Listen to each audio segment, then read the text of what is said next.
Okay, so this is a sample checklist and how you use it with Google Docs. So here's our sample list, checklist of things we want to do for a day or for a week or whatever.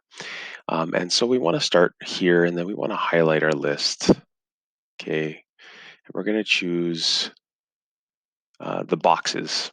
Okay, as if it has check marks. Now, because there is no option for clicking this and showing that it's done, I mean, there's many ways you could do it. You can highlight it, you can do all kinds of stuff. But if you want it to be a check mark, okay, double left click on the one that you want. Then you're gonna right click, and then you're gonna see over here for bullets, a check. Okay.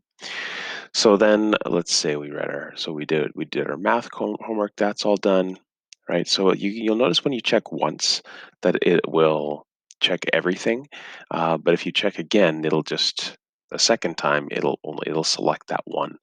Okay, and then so I right click and check it off.